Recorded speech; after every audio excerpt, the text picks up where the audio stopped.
കുളി കഴിഞ്ഞെത്തിയതോ. ഇതാണ് എൻ്റെ മോയ്സ്ചറൈസർ. ഡീസൻ്റ് ആയിട്ടാണ് ഹെയർ കട്ട് ചെയ്തത്. ഇപ്പം ഇങ്ങനെ ഇരിക്കുന്നെങ്കിലും ഉണങ്ങുമ്പം ഇതിലും മോശം അല്ല, കുറച്ച് ആക്ച്വലി എൻ്റെ ഇവിടെ കുറച്ച് ട്രീറ്റഡ് ഹെയർ ആയിരുന്നു. സോ ആ ട്രീറ്റഡ് ഹെയർ ഒന്ന് മാറി വരുന്നുണ്ട്. സോ അതാണ് ഞാൻ ഹെയർ ഒന്ന് ഷോർട്ട് ആക്കിയത്. നാച്ചുറൽ ഹെയർ തന്നെ ആക്ച്വലി നല്ലതാണ്. കെട്ടി വെക്കാനുള്ള മുട്ടി നമുക്ക് ഇല്ല ഗൈസ്. ഫേസ് ലിഫ്റ്റ് ചെയ്യോ ഇല്ലെന്ന് എനിക്കറിയില്ല, but it really helps to reduce pimples. ഇതെനിക്ക് പേഴ്സണലി തോന്നിയതാണ്.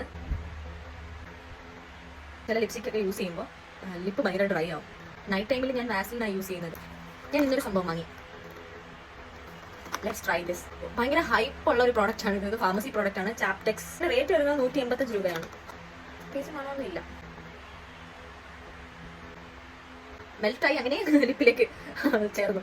ഇപ്പൊ നമുക്കൊന്നും പറയാൻ പറ്റത്തില്ലല്ലോ. ഞാനിത് കുറച്ച് ദിവസം യൂസ് ചെയ്തിട്ട് എങ്ങനെയുണ്ട് റിസൾട്ട് എന്ന് പറയാം. നിങ്ങൾ ട്രൈ ചെയ്തിട്ടുണ്ടെങ്കിൽ എങ്ങനെയുണ്ട് നിങ്ങളുടെ റിവ്യൂ ഒന്ന് കമന്റ് ചെയ്യുക. നിങ്ങൾക്ക് ഇത് വർക്കായോ ഗൈസ്?